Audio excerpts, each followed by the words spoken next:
own minds a relation of father and son within a half-hour's conversation. "My dear boy, I've been waiting to see you for years. Take a big chair and we'll have a chat." "I've just come from school. St. Regis's, you know." "So your mother says. A remarkable woman. Have a cigarette.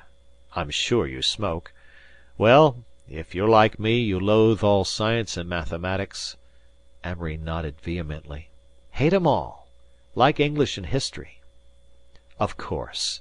You'll hate school for a while, too, but I'm glad you're going to St. Regis's." "Why?" "Because it's a gentleman's school, and democracy won't hit you so early. You'll find plenty of that in college."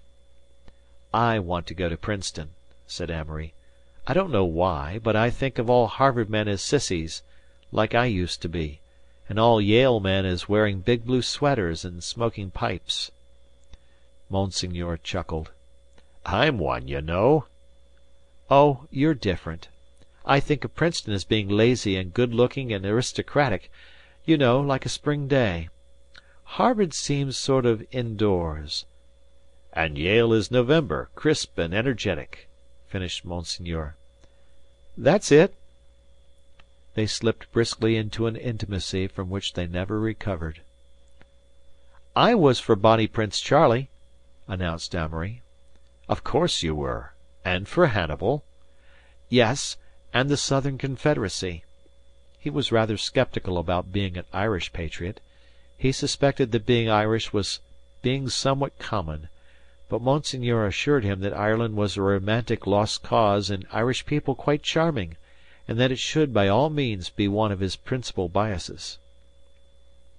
After a crowded hour which included several more cigarettes, and during which Monsignor learned, to his surprise but not to his horror, that Amory had not been brought up a Catholic, he announced that he had another guest. This turned out to be the Honourable Thornton Hancock, of Boston, ex-minister to The Hague, author of an erudite history of the Middle Ages and the last of a distinguished, patriotic, and brilliant family. "He comes here for a rest," said Monsignor confidentially, treating Amory as a contemporary. "I act as an escape from the weariness of agnosticism, and I think I'm the only man who knows how his staid old mind is really at sea and longs for a sturdy spar like the Church to cling to." Their first luncheon was one of the memorable events of Amory's early life. He was quite radiant and gave off a peculiar brightness and charm. Monsignor called out the best that he had thought by question and suggestion, and Amory talked with an ingenious brilliance of 1,000 impulses and desires and repulsions and faiths and fears. He and Monsignor held the floor, and the older man, with his less receptive, less accepting, yes, certainly not colder mentality, seemed content to listen and bask in the mellow sunshine that played between these two. Monsignor gave the effect of sunlight to many people. Amory gave it in his youth, and, to some extent, when he was very much older, but never again was it quite so mutually spontaneous. "He's a radiant boy," thought Thornton Hancock, who had seen the splendor of 2 continents, and talked with Parnell and Gladstone and Bismarck, and afterward he added to Monsignor, "But his education ought not to be entrusted to a school or college."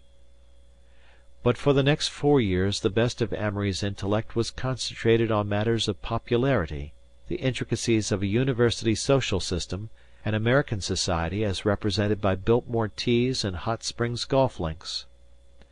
In all, a wonderful week that saw Amory's mind turned inside out, 100 of his theories confirmed, and his joy of life crystallized to 1,000 ambitions. Not that the conversation was scholastic. Heaven forbid! Amory had only the vaguest idea as to what Bernard Shaw was, but Monsignor made quite as much out of The Beloved Vagabond and Sir Nigel, taking good care that Amory never once felt out of his depth. But the trumpets were sounding for Amory's preliminary skirmish with his own generation. "You're not sorry to go, of course. With people like us our home is where we are not," said Monsignor. "I am sorry." No, you're not. No one person in the world is necessary to you or to me. Well, good bye. End of this part of chapter 1.